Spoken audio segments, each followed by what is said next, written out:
So I'm incredibly honored to be here, and the reason why is that I consider Mindvalley to be one of the most important players in this space in terms of accelerating the direction of humanity. So thank you so much for having me. So learning from Lisa, I've got my snap. My snap is I accelerate awakening with technology to help people feel confident and loving and in tune and to unlock their gifts. And who do you know who is interested in doing that? Raise your hand. Okay, great. Thank you, Lisa. So I have a couple of things that might seem counterintuitive to start out with, but it will frame the talk. And we're going to move really fast. I'm going to leave my slides with Mindvalley so you guys can get them. The number one is that awakening is easy. It's integration that's hard. Number two, the problem with technology is not that it's bad, it's that it's not good enough yet. And this is the most exciting time to be alive. And each of you is incredibly precious. I was so inspired by my conversations with people and the dedication of this group to awakening. And so when we get to as we move through the presentation, you'll see how important you specifically are. The structure is what's going on in society, our research on awakening, and then from a technology standpoint, what to expect. And I have this in here so that you can really be inspired, so you can see how much momentum is happening in the world around technology to support human development. So one of the questions I start with is, what is the next human agenda? Yuval Harari, who wrote Homo Deus and Sapiens, he says that it is longevity, happiness, and augmentation. And happiness is sort of a interesting word in that it doesn't really capture it. I think that it's more about fulfillment, meaning, belonging, purpose, self-awareness, self-knowledge. But when you look around the world today, it seems like there's so much conflict going on. And people wonder, and they feel at a loss, and it's easy to feel overwhelmed. But if you look at many objective measures, life is better now than it has been in many, many years. Like, this is the best time to be alive, from electricity to girls in school to GDP. I mean, it's an extraordinary time to be alive. Meanwhile, there is the rise of AI and the software line, and you might have heard a lot about this. And so we're moving into a place, as we start to use more and more software and automation, that we're going from doing to being. But the thing is that our school system, most of our traditional infrastructure, is designed to get people ready for this and not this. And so this guy knew we weren't really good at being. And then MIT just put out a report where they looked at what were the jobs, what were the skills that one would need to be employable by 2030. And they were all inner skills. They were all things that you get better at based on your level of self-awareness and your ability to connect with one another. And so the work that you're doing and the work that Mindvalley is doing isn't just about your personal development. This is about the future of the human race, the future of work. So the question that I spend a lot of time thinking about is, how do we wire humanity for the future, and what does that mean? So all of our technologies are on exponential curves, but human development is not. How do we answer this question? It's one of the reasons why I'm so excited by Mindvalley, because the platform that they have and the Quest system that they're putting in place are ways to put human development on an exponential curve. And so the gap between the two is dangerous, and it's showing up. Other people have talked about these stats, so I won't go deeply into them, but these conditions are accelerating around the world, across countries, across cohorts, across cultures. And some of the things, loneliness is has a greater implication on health than even obesity. And so, we're in the crunch. And there's many people who feel, well, I'm not depressed, I'm not lonely, I'm not stressed. It's not really a problem. But one of the things, there's a lot of things about Facebook, but because they have so much psychological data at scale, there's a few things that have been proven. One of which is emotional contagion, which essentially is when you behave in a certain way, whether it's loving or aggressive, it shows up and affects other people. That's something that in our communities, we talk about, and it's in many ways, it's something that we would like to believe, but I am here to tell you that it is absolutely true. So they did this study where they changed people's feeds to show happy post and sad post, and then monitored the people with those accounts to see whether they then posted happy or posted sad. And they posted sad. It was incredibly irresponsible because the people who were on the sad feeds, if they had been on the line of something, it could have had devastating results. But what it did do is it proved that the way that you feel and the way that you show up makes a really big difference. And so, for better or for worse, that's what it did. And so we're in a place where we're seeing populism sweep the globe. When I look at this, what I see is fear. These people are afraid. Up underneath all of these belief systems, they're afraid. But the last 10 years and the last year has been one of the greatest in human achievement. So it's absolutely clear that we need a scalable, accessible, affordable means to up-level the psychology of the human race. So this is the well-being spectrum, the way that we see it at my lab and in the community that I lead. And so, there's probably areas that you're more interested in than others, but you'll see on the far side is human support. This is stress, depression, anxiety, people with acute needs. In the middle is what I call the human condition. This is happiness, loneliness, connection, empathy. This is adulting. Becoming a human adult, you deal with these things. And then the far part is exponential well-being, what is truly possible for humanity. And I think what's really exciting is many of the contemplative traditions and a lot of the work that you do leads towards this: enhanced mental and emotional capacity, our gifts unlocked, and persistent non-symbolic consciousness, which is the focus of our research, a lot of our research, which is the academic term for enlightenment, awakeness, oneness, transcendence, unity, consciousness. There's about over 200 terms for it. So this is our research on awakening that I'm about to take you through. But first I have to tell you how I got here. As was mentioned, I used to work in video games. And my last position, I ran World of Warcraft China. I operated World of Warcraft China, which is the largest branch of the largest MMORPG in the world. And it was great. I enjoyed it very much.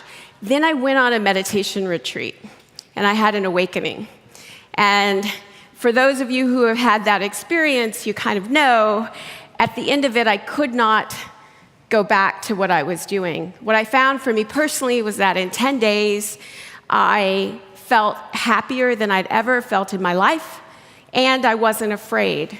And I was so clear and focused that I wanted to share this with the world, that I wanted to share this with my loved ones. It seemed amazing to me that something could be so close at hand, and something that I had, longed for, really, in my life. And so I changed my life, and I came back to the US. I started the Transformative Technology Lab and Conference with Dr. Jeffrey Martin, and we started a continuation of his research on persistent non-symbolic consciousness. And so, this is a map of the US, but these people live all over the world. But this is the way that they experience life. Some of the specifics about it: the ability to focus deeply at will, an experience of flow that's life flow, not task flow, and there's a difference, and a deep, deep inner quiet. This is, I'll let you guys read this for a second, but this is the overall profile of what persistent non-symbolic experience or consciousness feels like. Most of the people who get here work for it through meditation, and you might imagine that they look like this, and they do, but they also look like this, and they look like you.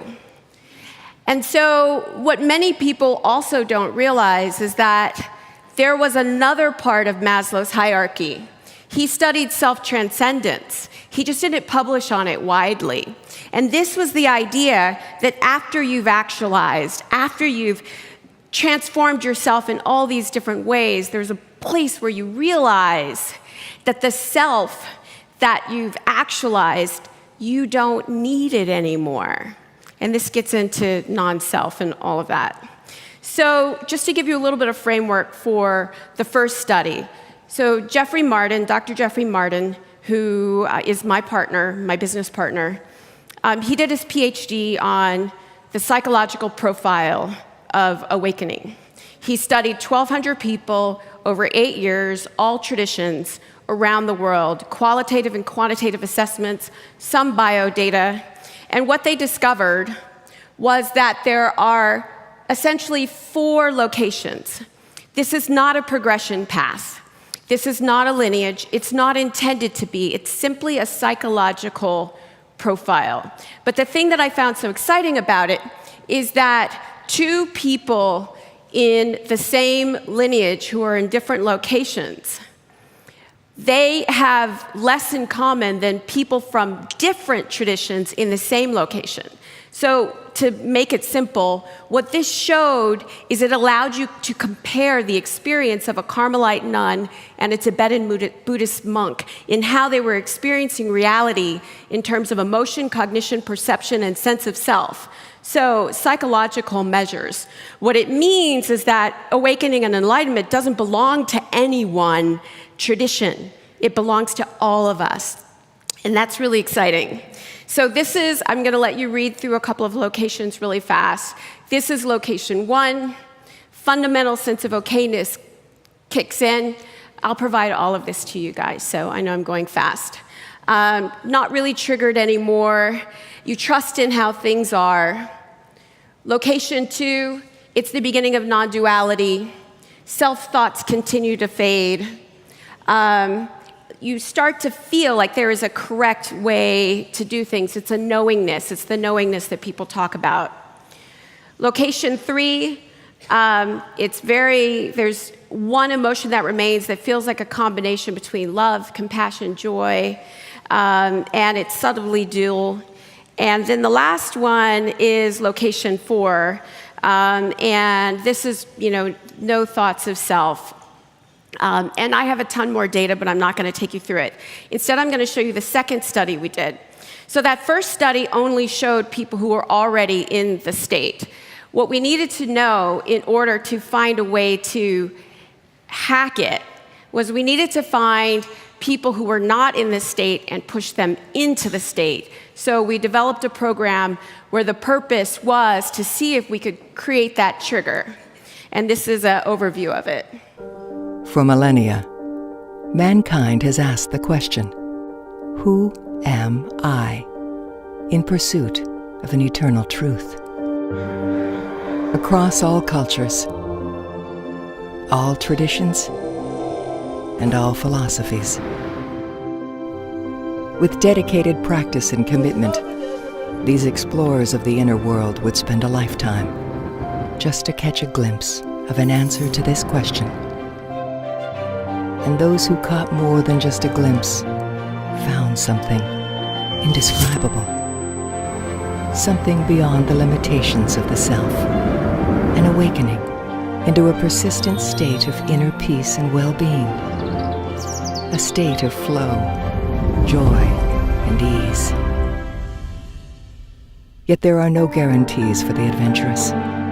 There are those who seek but do not find on this quest, dedicating years to practices that yield no fruit, having no map for awakening.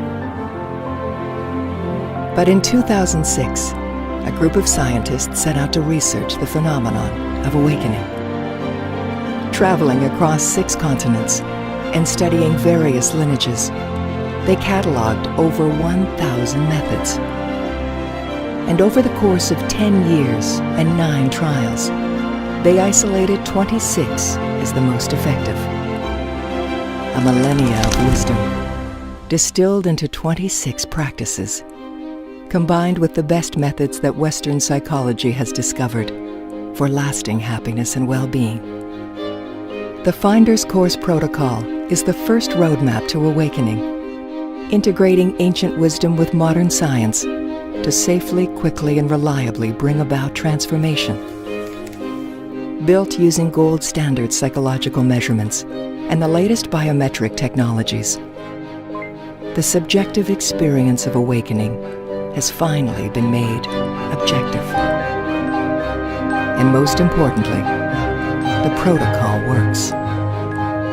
99% of participants reported significant improvements in key scientific metrics of well-being: reduced stress, reduced negative emotion, decreases in depression, increases in overall happiness, increased sense of life meaning, even significantly improved relationships.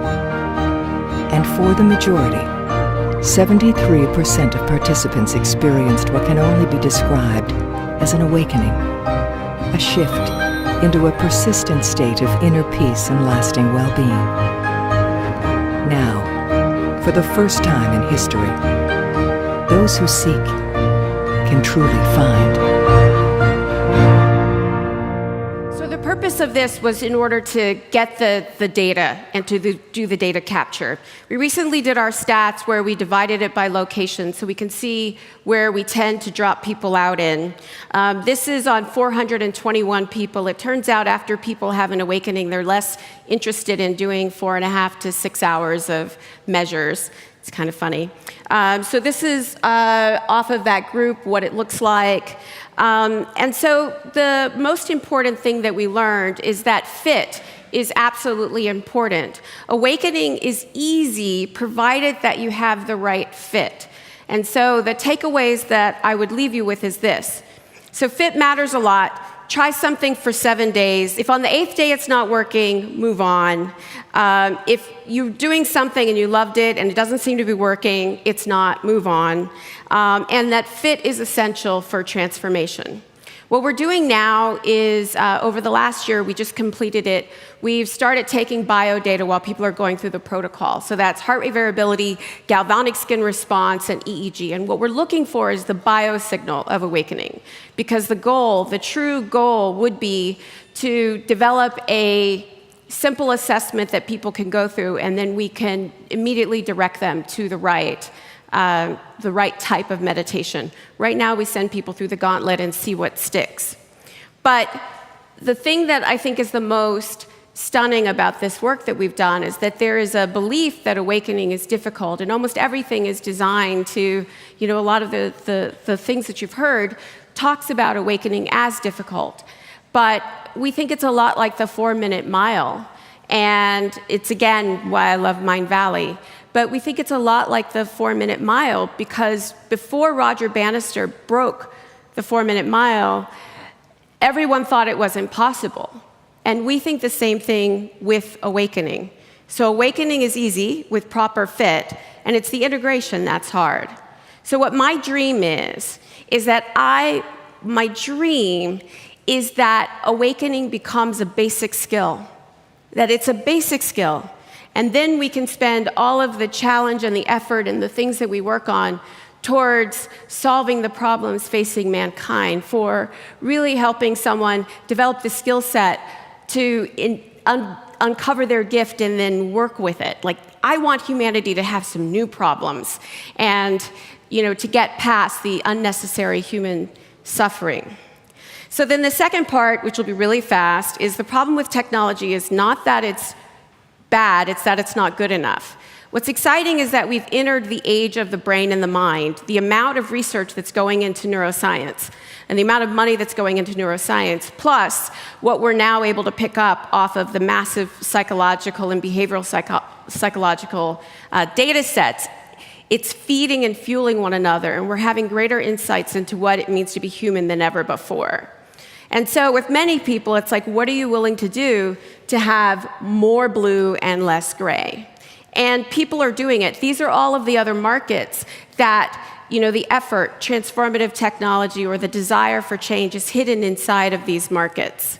So for those of you who teach meditation, this is the increase in searches on mindfulness and the number of people in the US who meditate today, plus those who want to. This was commissioned by a private company.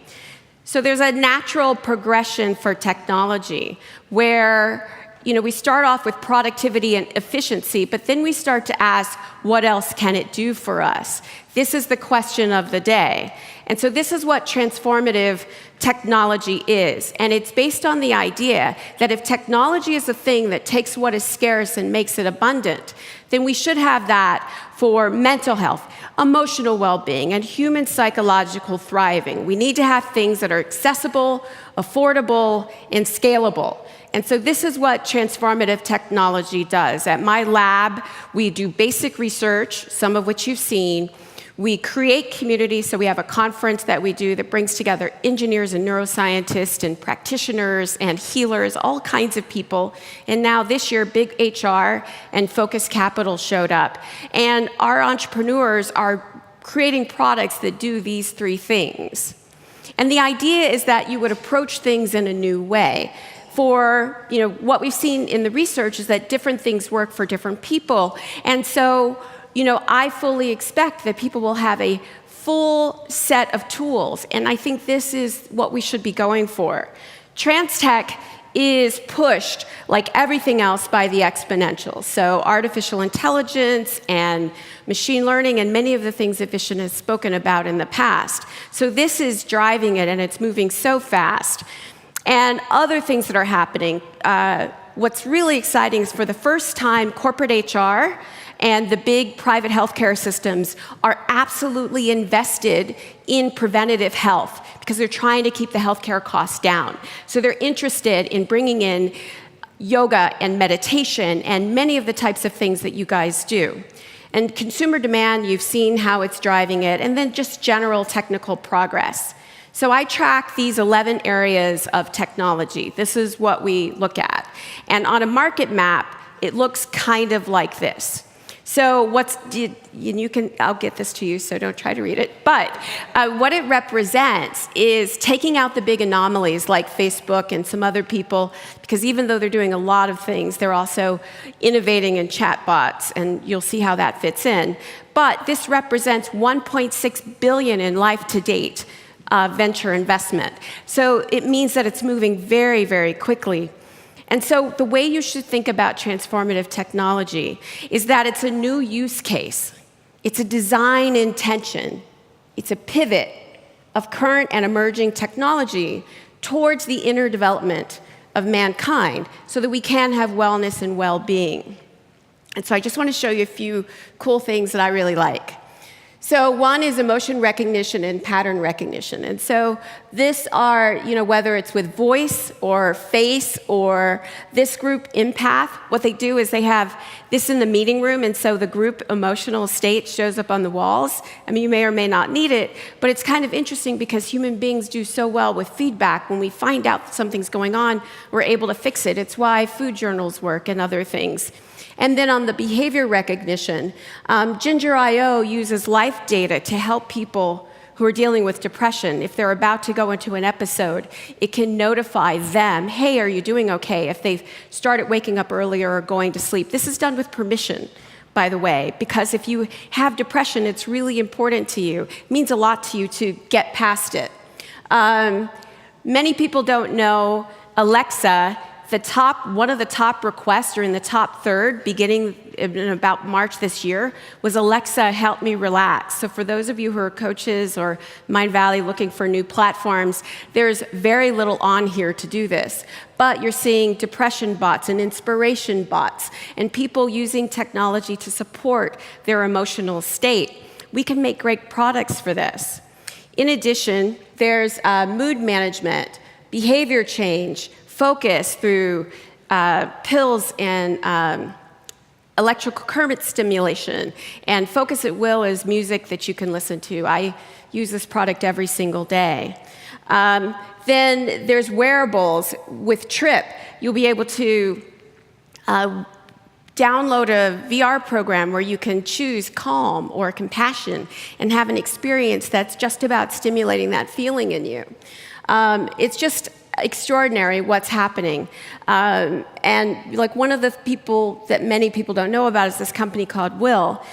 They serve yoga and meditation into 35 of the Fortune 500. Because of that, they serve over 500,000 people in the US. They're one of the biggest players that many people don't know about. And one of the reasons why they're able to do it is they've developed the data backend that big corporate HR needs in order to bring people into corporations. Of course, there's VR, AR. One of the things that's amazing about VR is that studies have already shown the ability for VR to extend your sense of in-group and out-of-group. It's extraordinary. The ability to have empathy, the ability for me to see someone who looks completely different than me, lives in a completely different setting, and to feel and connect to who they are, that's what that's going to do for us. This one's exciting, expanding the capacity, mental and emotional capacity. This woman right here is Mary Lou Jepsen. She was one of the people who was instrumental in developing the $100 laptop. So she has a history of miniaturizing things, taking the cost out. She's miniaturizing an fMRI machine, which will revolutionize healthcare. But what it will also do is it will also, with permission, allow brain-to-brain communication. It will allow me to think about something and then airdrop it to you. And that's within our lifetimes. What this will do is one of the skills people will need to develop is they're going to have to become really good visualizers. So what I send to you is, pretty good. So some of the trends you can expect to see is there's going to be a great deal of emotion that's going to show up, emotion recognition. More hardware is going to go into the background. There's a ton of things that are happening, and I have a deliberate reason for showing you all of this tech. I would say this: we can solve the social problem. We can enhance connection and engagement and fulfill human potential. We can do this. We are on the edge of the next age of humanity, and it's incredibly exciting. And that's why I say it's the most exciting time to be alive. It's exciting not just because of all this stuff that's happening, but because of the responsibility, and this is where you guys come in. We're in the moment. The next 15 years decide if we have more Star Trek, if our future is more Star Trek or more Hunger Games. Like, this is the moment. And to give a little bit of a frame, Joey Ito is the head of the MIT Media Lab. Like, MIT is just crushing it on so many things, but this is his vision of technology, that technology should get us more into nature, more into ourselves than the way that we think about it. And this is Garry Kasparov. He lost to Deep Blue. And what he did on the other side of that is he really dug into artificial intelligence. And his point of view now, and he developed what's called freestyle chess, advanced centaur chess. And that is a human and an AI working together. And he did that because he envisioned if you could combine human experience, our strengths, our intuition, you could have the perfect game of chess. And so I really encourage you to think about your relationship to technology, because my mission and my goal is to amplify people like you. Sapiens says that what makes humanity dominant is not our intelligence or our ability to use tools, but our ability to tell stories and to connect to one another. And these are also the things that you excel in. And these books, if you haven't read these books, read these books. This is interesting. Sense8 was by the people who made The Matrix, which defined a generation. And their point of view was that the connection, human beings become more connected on the neurobiological level. And then Nexus says that it's going to be nanobots. But in any case, these are visionaries that are sort of showing a pathway. So, and I have one more slide, this is it. The takeaways for you is don't be afraid. It just shuts you down. And don't reject. You can't stop it, but you can shape it. You can drive it. You can define what it looks like. Enter the arena. Join the conversation. Demand more of tech. Like, it needs to serve us. Demand it. Expect to have a toolkit. And we need this to solve the other, we need technology to solve the other things that are facing mankind. That's why it's the most exciting time to be alive. And then I'll just leave you with this. This is the last thing. As we move into this new enhanced capacity, the contemplative traditions had something really right. Because we're moving into the ability, within your lifetimes, we will have the ability to turn the knobs and levers of our minds directly. And if at that point we have not developed the spiritual maturity, if we have not actually brought in the end of suffering, then it will be a very dangerous time for us. And so, for a long time, I actually didn't talk. I go into a lot of communities and a lot of tech communities, as you can imagine. There was a period of time where I didn't talk so much about awakening. And then I read Sapiens and Homo Deus, and now I talk about it all the time. Because we must have the end of suffering. They were onto it. They knew what they were doing. They knew what they were talking about. And now, as our technology has accelerated so much, we actually really need it. And so this is why you guys, as people who are on the cutting edge of human development and personal development and spirituality, why you're essential to this future. And this is why I say, don't reject technology. Come in. Bring your gifts to it. Because there is no more nobler use for technology than to bring peace to the minds of mankind. So that's it. Thank you.